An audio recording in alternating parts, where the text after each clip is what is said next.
Tem uma maré favorecendo a direita. No ano passado foi o Trump. Nesse ano, o partido do Milei venceu as eleições legislativas na Argentina. Agora, se no Brasil, no México, na Venezuela, a gente tem notícias ruins, no final de semana, no Chile, nós tivemos notícias boas. A direita no Chile é agora a favorita com o José Antônio Kast para vencer as eleições presidenciais e tirar a esquerda do poder. No primeiro turno, a candidata comunista terminou à frente com 26,85% dos votos, enquanto o Kast teve 23,92%. Em uma primeira análise, isso pode até parecer ruim para você, mas é importante ressaltar que a esquerda só tinha uma candidata, a Janete Jara, enquanto a direita dividiu o voto entre 4 candidatos, que agora tendem a apoiar o Kast. As pesquisas indicam que o Kast, a direita, deve ter algo como 61% dos votos, enquanto o Jara teria 39%. Talvez o resultado seja mais apertado que isso, talvez não, mas o fato é que o José Antônio Kast ou José Antônio Kast, se você preferir, é o favorito, e eles têm tudo para finalmente chutar a esquerda do Chile. E não é uma esquerda qualquer, não. A mulher é esquerda nível Lula e Maduro. Vejam, por exemplo, uma das falas da Janete Jara na televisão chilena. Sí, el caso de Cuba es bastante distinto. Creo que la principal dificultad de Cuba hoy día ha sido las consecuencias graves del bloqueo norteamericano que se han extendido por décadas y hoy día realmente tiene una situación humanitaria que no es posible desatenderse. Estaba viendo precisamente la medida que estaba tomando... ¿Hay violación a los derechos humanos? ¿Te comparte con el presidente Boric que hay violación a los derechos humanos en Cuba? Mire, no recuerdo. También lo dice el informe internacional. Lo dijo en el debate, sí, lo dijo en el debate que hicimos aquí con Chilevisión, lo dijo. Mire, le voy a plantear una cosa más explícita, porque creo que es bueno ser súper claro en esto. Nosotros hemos condenado las violaciones Isso está muito acelerado, hein, Bruno? de derechos humanos que se han producido en Chile.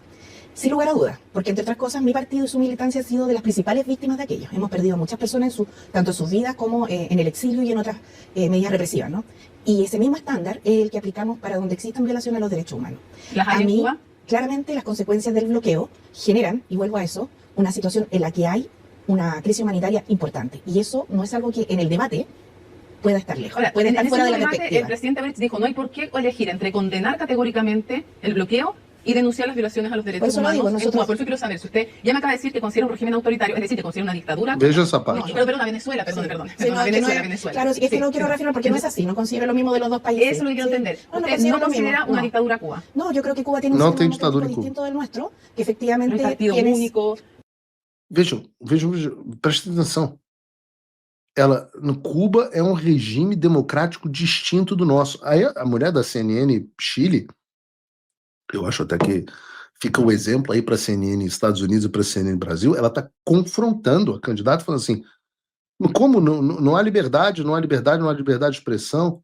Como no hay libertad, por supuesto. No hay libertad de expresión, no hay libertad de medio. Mire, hay un partido único, no es el único sistema así, creo que cada pueblo tiene que definir su gobierno, pero sí le quiero decir que a mí lo que me alerta más de esta situación internacional es que la principal consecuencia que se vive en el pueblo cubano, para todos quienes se preocupan de los temas internacionales, está omitida en el debate. Y eso es cómo están viviendo los cubanos y las cubanas hoy día, que están en una situación muy compleja por una decisión de Estados Unidos que realmente los tiene asfixiados. Eu trago... de vez em quando, política latino-americana aqui, que eu, porventura, tenho que comentar na televisão aqui dos Estados Unidos. Eu comento sempre para One American News, por exemplo, a situação da América Latina. E toda vez que eu vou comentar essa política de outros países, eu tenho que estudar mais profundamente o que está acontecendo no Chile, na Colômbia, comento muito Colômbia, obviamente na própria Venezuela, e no México. E eu fico absolutamente impressionado em como a esquerda é parecida em todos os países. A candidata a presidente do Chile, que lidera as pesquisas, que liderou o primeiro turno das eleições, é uma mulher que diz que Cuba tem democracia, que Cuba não é uma ditadura. Por isso que eu digo a vocês, o que esses caras dizem que é democracia não é o que a gente diz que é.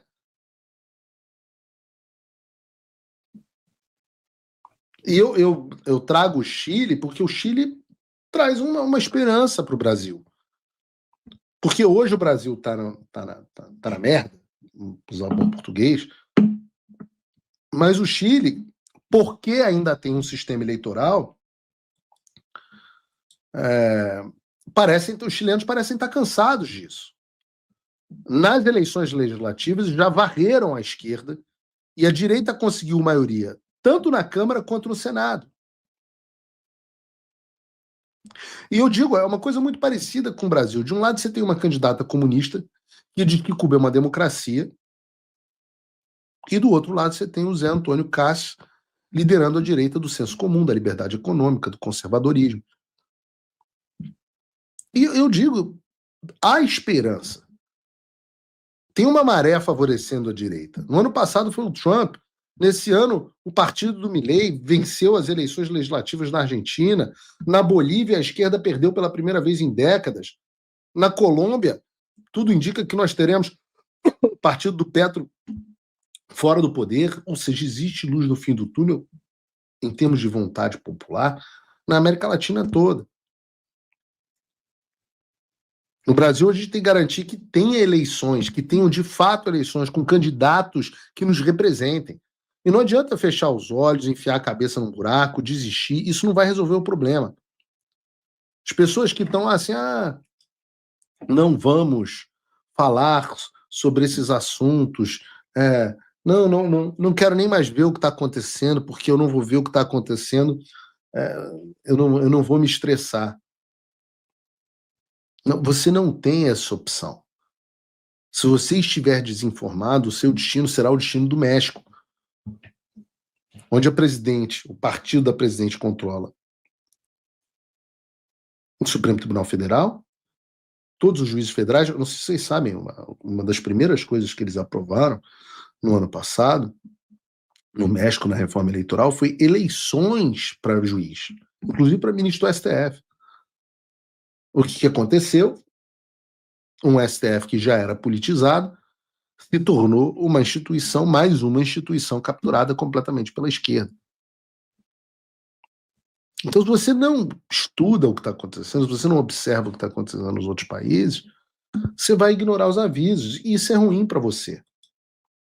Se você abaixa a cabeça, se você enterra a sua cabeça, você não vai ter condição de reação. Eu já falei, desistir não é uma opção. As consequências da sua ignorância vão chegar de uma forma ou de outra. Você viu o que aconteceu. A Magnitsky veio, os vistos caíram, as sanções apertaram e o sistema sentiu. E isso não foi mágica, foi trabalho, com coragem, com apoio direto de quem não desistiu do Brasil. E agora é a sua vez. Acesse www.paulofigueiredoshow.com/apoie ou clique no link da descrição. Com pouco mais de $5, você já me ajuda. Com 49, você entra para o grupo dos patronos Gold, cheio de benefícios. Eu estou fazendo a minha parte. E você?